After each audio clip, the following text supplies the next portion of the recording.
नमस्कार विद्यार्थी आणि पालक मित्रांनो, स्वागत आहे तुमचं परत एकदा आपल्या यूट्यूब चॅनलमध्ये। तर पहा, गव्हर्नमेंट ऑफ महाराष्ट्र आहे ना, तर त्यांनी BSc नर्सिंग राऊंड 2 चा एक सीट मॅट्रिक्स अपडेट केलेला आहे। तर या ठिकाणी गव्हर्नमेंटचे टोटल कॉलेज राऊंड 2 मध्ये किती पार्टिसिपेट करताय, प्रायव्हेटचे किती कॉलेज आहे आणि नवीन कॉलेज किती ॲड झाले ना, आणि कोणत्या कॉलेजमध्ये किती कॅटेगरीनुसार जागा आहेत, त्याचबरोबर टोटल गव्हर्नमेंटच्या किती जागा ज्या आहेत ते राऊंड 2 साठी रिकामे आहेत आणि कोणत्या कॅटेगरीला किती जागा आहेत, याची पूर्ण एक सविस्तर माहिती मी छोट्याशा व्हिडिओमध्ये तुमच्याबरोबर शेअर करणार आहे। तर तुम्ही पूर्ण व्हिडिओ बघा, तुमचा प्रत्येक डाऊट या ठिकाणी सॉल्व्ह होऊन जाईल। तर पहा, आतापर्यंत जर एखाद्या विद्यार्थ्याने चॉईस फिलिंग केला असेल राऊंड 1 चा सीट मॅट्रिक्स बघून, तर तो विद्यार्थी हा राऊंड 2 चा सीट मॅट्रिक्स बघून जे आहे ते स्वतःच्या प्रेफरन्स लिस्टमध्ये थोडा बहुत चेंज पण करू शकतो, कारण बरेच कॉलेज जे आहेत ते तुम्हाला राऊंड 2 मध्ये नवीन पार्टिसिपेट करताना दिसत आहेत। सेमी गव्हर्नमेंट वाले आणि गव्हर्नमेंट कॉलेज आहेत ना, त्यांच्या पण बऱ्याच सीट जे आहेत ते वॅकंट आहेत। जसं की तुमचा एक कॉमन डाऊट होता की सर, जे गव्हर्नमेंट कॉलेज राहतील किंवा सेमी गव्हर्नमेंट कॉलेज राहतील, तर त्यांच्या राऊंड 2 मध्ये जागा रिकाम्या राहतील का नाही। तर पहा, कॅटेगरी वाईज किती जागा रिकाम्या आहे किंवा ऑदर रिझर्वेशन डिफेन्स 1 डिफेन्स 2 जे असताना त्यांच्या पण किती जागा रिकाम्या आहे, त्याची आपण सविस्तर चर्चा करूया। तर पहा, ही जी नोटीस आहे थोड्या वेळापूर्वी CET सेलच्या ऑफिशियल वेबसाईट तुम्हाला बघायला मिळते। जर आपण बघितलं तर आपल्याला नंबर 1 चं कॉलेज बघायला भेटतं, जे की गव्हर्नमेंट मेडिकल कॉलेज आहे, जे हॉस्पिटल मुंबईमध्ये बघायला भेटतं। 50 ची इंटेक कॅपॅसिटी आहे। तर आता तुम्हाला गव्हर्नमेंट कॉलेजमध्ये कसं रिझर्वेशन असतं याची एक सविस्तर चर्चा सांगतो। तर पहा, आपण जे हॉस्पिटलमध्ये बघितलं राऊंड 2 साठी, तर SC कॅटेगरीमधून जनरलमधून आपल्याला 2 जागा बघायला भेटतात। पहा, आता हा जनरल आणि वुमन कोटा काय राहतो, तर सेम कॅटेगरीमध्ये जे काय जनरल कोटा राहतो ना, तिथं त्या कॅटेगरीचा मेल प्लस फिमेल स्टुडंट राहतो ना, तो दोघांपैकी ज्याचा स्कोर जास्त असेल, ज्याचा SML कमी असेल, तर त्याला अलॉटमेंट केलं जातं। ही गोष्ट लक्षात घ्या। आणि एक वुमन कोटा राहतो सेम कॅटेगरीमधून, तर त्या ठिकाणी जी काय फिमेल स्टुडंट राहते ना, तर त्यांनाच फक्त अलॉटमेंट केलं जातं। ही पण गोष्ट एक तुम्ही लक्षात घेऊ शकता। तर पहा, आता आपण जर विचार केला कॅटेगरीनुसार, जी काय आपली फर्स्ट कॅटेगरी आहे ते समजा SC कॅटेगरी, जर आपण SC कॅटेगरीसाठी विचार केला या ठिकाणी, तर SC कॅटेगरीमधून जनरलच्या 2 सीट बघायला मिळते आणि वुमनसाठी तुम्हाला 1 सीट बघायला मिळते। त्याचबरोबर ST कॅटेगरीच्या 2 जागा बघायला भेटतील तुम्हाला। FIJE NTB कॅटेगरीच्या आणि NTC कॅटेगरीच्या टोटल जागा या ठिकाणी फुल झालेल्या आहेत। NTD कॅटेगरीची पण कुठल्याही प्रकारची सीट रिकामी नाही आहे। पण जरी तुम्ही रिझर्व्ह कॅटेगरीमध्ये येताय, तुमच्यासाठी कुठलीही जागा रिझर्व्ह नसेल किंवा वॅकेंट नसेल राऊंड 2 मध्ये, तरी तुम्ही चॉईस फिलिंगला हे कॉलेज टाकू शकता, कारण जेणेकरून की जी काय ओपन कॅटेगरीची सीट आहे ना, तर ती रिझर्व्ह कॅटेगरीच्या मुलांना पण अलॉटमेंट केली जाते। ही पण गोष्ट तुम्ही लक्षात घेऊ शकता। जर आपण OBC कॅटेगरीचा विचार केला तर जनरलसाठी 2 जागा तुम्हाला या ठिकाणी बघायला भेटतील। जर आपण ACBCचा विचार केला तर कुठल्याही प्रकारची सीट या ठिकाणी वॅकेंट नाहीये। EWSचा विचार केला तर वुमन कोट्यासाठी 1 सीट तुम्हाला बघायला भेटते। जर आपण ओपन कॅटेगरीचा विचार केला तर जनरलच्या 5 सीट आहेत आणि ऑर्फनच्या वुमनसाठी 1 सीट तुम्हाला या ठिकाणी बघायला मिळते आणि फिजिकल हँडिकॅपची तुम्हाला या ठिकाणी 1 सीट जी आहे ती बघायला मिळते। आणि जी काय आपली OBC कॅटेगरी होती तिथं पण तुम्हाला एक PWDचा सीट बघायला मिळत आहे। तर टोटल जे हॉस्पिटलच्या 16 जागा तुम्हाला अजून पण या ठिकाणी 50 पैकी रिकाम्या दिसत आहेत। ऑदर रिझर्वेशन बघितलं तर डिफेन्स 2 ची तुम्हाला 1 जागा बघायला मिळत आहे, म्हणजे ऑदर रिझर्वेशनची एक टोटल 17 जागा तुम्हाला या ठिकाणी जे हॉस्पिटलमध्ये वॅकेंट बघायला मिळत आहे। जर आपण असं टोटल गव्हर्नमेंट कॉलेज बघितले तर तुम्हाला या ठिकाणी जवळपास 5 जे आहेत ते टोटल गव्हर्नमेंट कॉलेज बघायला भेटतील आणि 5 गव्हर्नमेंट कॉलेजमध्ये मिळून जवळपास 250 टोटल जागा तुम्हाला बघायला मिळत होत्या। तर 250 पैकी टोटल जागा किती रिकाम्या राहिल्या, तर या ठिकाणी आपण कॅटेगरी वाईज बघितलं तर SC कॅटेगरीमधून या ठिकाणी जनरलच्या 3 जागा आहेत आणि वुमन कोट्याच्या 2 जागा तुम्हाला या ठिकाणी बघायला मिळत आहेत। त्याचबरोबर जर आपण फिजिकल हँडिकॅपचा विचार केला तर 1 जागा तुम्हाला मिळत आहे। ST कॅटेगरीचा विचार केला तुम्ही तर 3 जागा जनरलच्या, 1 जागा तुम्हाला वुमन कोट्यामधून राऊंड 2 मध्ये पण गव्हर्नमेंट कॉलेजमध्ये बघायला भेटते। आणि FIJE कॅटेगरीचा फिजिकल हँडिकॅपचा 1च सीट तुम्हाला बघायला भेटतो। NTB किंवा NT1 साठी कुठल्याही प्रकारची गव्हर्नमेंट कॉलेजची जागा रिकामी नाहीये, पण तेच की ओपन कॅटेगरीच्या जागा आहेत, म्हणजे तुम्ही चॉईस फिलिंग टाकू शकता, तुम्हाला ओपन मधून पण अलॉटमेंट होऊ शकतं। नंतर आपण जर विचार केला NTC साठी तर जवळपास 1 जागा तुम्हाला वुमन कोट्याची बघायला मिळते आणि 1 जागा तुम्हाला फिजिकल हँडिकॅपची मिळते। NT3 चा विचार केला तर जनरलची तुम्हाला 1 जागा अजून पण या ठिकाणी बघायला मिळते। OBC कॅटेगरीचा विचार केला तर 3 जागा जनरलच्या आहे, 2 जागा वुमन कोट्याच्या, ऑर्फनसाठी तुम्हाला 1 जागा बघायला मिळते आणि 2 जागा फिजिकल हँडिकॅपच्या आणखीन पण आहेत। त्या टोटल कॅटेगरीच्या रिझर्व्ह कॅटेगरी SC कॅटेगरी पासून OBC कॅटेगरीच्या जागा तुम्हाला या ठिकाणी बघायला मिळत आहेत। ACBCचा विचार केला आपण तर 1 जागा जनरलची आहे, 1 जागा या ठिकाणी वुमन कोट्याची बघायला मिळते आणि फिजिकल हँडिकॅपची 1 सीट तुम्हाला या ठिकाणी 100% दिसत आहे। EWS कोट्याचा विचार केला तर 4 जागा जनरलच्या मिळत आहेत, 3 जागा वुमन कोट्याच्या आहेत आणि 1 जागा फिजिकल हँडिकॅपची दिसत आहे। ओपन कॅटेगरीचा विचार केला तर 9 जागा आहेत जनरलच्या, जवळपास 3 जागा वुमन कोट्याच्या आहेत, 1 जागा तुम्हाला या ठिकाणी ऑर्फनची बघायला मिळते आणि 4 जागा फिजिकल हँडिकॅपच्या दिसत आहेत। तर टोटल 49 जागा ज्या आहेत ते तुम्हाला अजून पण स्टेट कोट्यामधून रिकाम्या दिसत आहेत।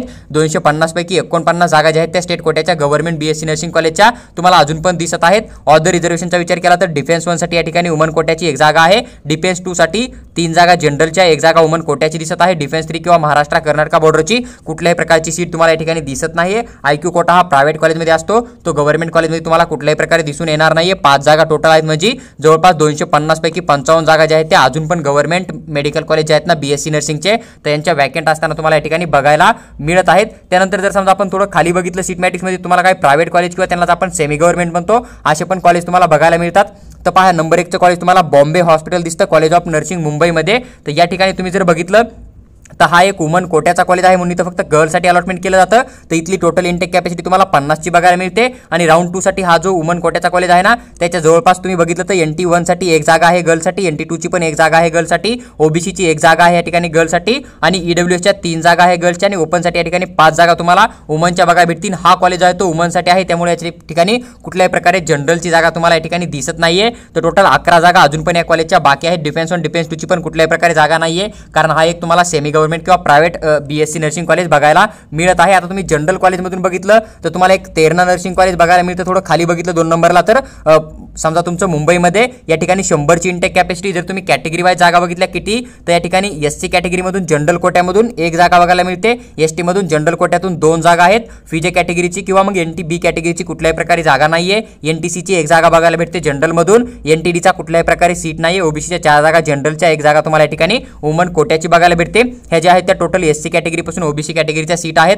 नंतर SEBC साठी एक जागा तुम्हाला जनरलची मिळते, आणि EWS साठी पण एक जागा जनरलची आहे। जर आपण ओपनचा विचार केला तर 20 जागा आहे जनरलच्या, 3 जागा आहेत वुमन कोट्याच्या। तर आता एखादा विद्यार्थी समजा फिजे मध्ये येतोय किंवा NTB किंवा NTD मध्ये येतोय आणि त्याला तेरणा कॉलेज घेणं आहे, तर तुम्ही हे कॉलेज चॉईस फिलिंगला टाकू शकता, जेणेकरून की तुम्हाला ओपन कॅटेगरीची पण सीट या ठिकाणी अलॉटमेंट होऊ शकते। तर जवळपास 100 पैकी 34 जागा तुम्हाला 34 जागा या ठिकाणी बघायला मिळत आहेत, ज्या की आपल्या तेरणा मेडिकल कॉलेजमध्ये आहेत। आणि मॅनेजमेंट किंवा IQ कोट्याच्या 15 पैकी 15 जागा या कॉलेजच्या आणखीन पण वॅकंट आहेत, तुम्हाला या ठिकाणी वॅकंट दिसतील। जवळपास 15च्या 15 सीट या कॉलेजच्या ज्या आहेत त्या आणखीन वॅकंट आहे, कुठल्याही प्रकारे सीट फिल झालेली नाहीये। तर स्टेट कोटा प्लस जर आपण IQ कोटा बघितला तर 49 जागा तुम्हाला या कॉलेजच्या बघायला मिळत आहेत। अशा प्रकारे तुम्ही जे आहेत ते टोटल कॉलेजच्या ठिकाणी बघू शकता। जे कॉलेज मायनॉरिटीमध्ये येतं ना, जसं की हा ख्रिश्चन मायनॉरिटीमध्ये येतो, या ठिकाणी तुम्हाला ओपनच्या सीट दिसतील समजा, आणि मॅनेजमेंटच्या सीट तुम्हाला या ठिकाणी बघायला भेटतील। तर टोटल जागा या ठिकाणी 8 तुम्हाला बघायला भेटतात। तर तुम्ही टोटल सीट मॅट्रिक्समध्ये बघू शकता। आता आपण विचार करूया की टोटल कॉलेज आहेत ते BSc नर्सिंगचे सेमी गव्हर्नमेंट वाले किती पार्टिसिपेट करताय आणि त्यांच्या टोटल कॅटेगरीनुसार किती जागा वॅकंट आहेत। तर पहा, आपण जर टोटल कॉलेज बघितले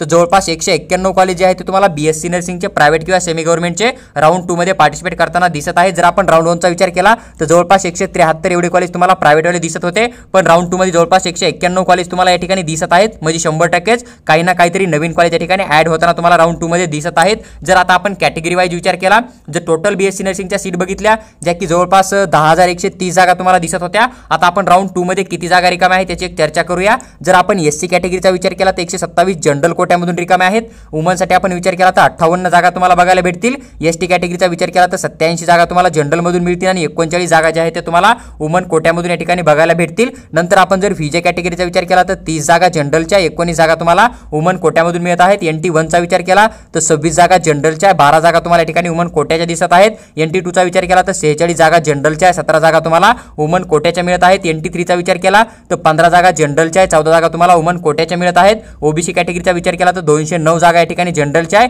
आणि 94 जागा ज्या आहेत तुम्हाला वुमन कोट्याच्या बघायला मिळत आहेत। आणि ह्या ज्या टोटल सीट आहेत ते तुम्हाला SC कॅटेगरी पासून ते पार OBC कॅटेगरीच्या सर्व विद्यार्थ्यांच्या सीट तुम्हाला दिसत आहेत। नंतर आपण ACBC चा विचार केला तर 374 जागा ज्या आहेत ते तुम्हाला जनरलच्या मिळत आहेत, 161 जागा तुम्हाला वुमन कोट्याच्या दिसत आहेत। EWS चा विचार केला आपण तर 468 जागा तुम्हाला जनरलच्या मिळत आहेत, 200 जागा तुम्हाला या ठिकाणी वुमन कोट्याच्या दिसत आहेत। ओपन कॅटेगरीचा विचार केला तर जवळपास 1056 जागा तुम्हाला जनरल मधून दिसत आहेत, आणि 5 ते 60 जागा ज्या आहेत ते तुम्हाला वुमन कोट्याच्या मिळत आहेत। तर टोटल स्टेट कोट्याचा जर विचार केला आपण तर 3612 जागा ज्या आहेत ते अजून पण राऊंड 2 मध्ये तुम्हाला BSc नर्सिंगच्या ठिकाणी वॅकंट दिसत आहेत, आणि यात बऱ्याच सीट अशा आहेत की विद्यार्थ्यांनी जॉईन करून बेटरमेंटला पण गेलेले आहेत। ही पण गोष्ट तुम्ही लक्षात घेऊ शकता। त्यानंतर जर आपण विचार केला ऑदर रिझर्वेशनचा, तर ऑदर रिझर्वेशन कुठल्याही प्रकारे जे आहे ते प्रायव्हेट किंवा सेमी गव्हर्नमेंट कॉलेजमध्ये तुम्हाला मिळत नाही। IQ कोट्याचा विचार केला तर जवळपास 1080 जागा ज्या आहेत तुम्हाला आणखीन पण IQ कोट्याच्या ठिकाणी मिळत आहेत, म्हणजे टोटल जर आपण स्टेटमधून विचार केला तर 4692 जागा ज्या आहेत ते तुम्हाला आणखीन पण BSc नर्सिंगच्या 10,000 पैकी या ठिकाणी वॅकंट दिसत आहेत।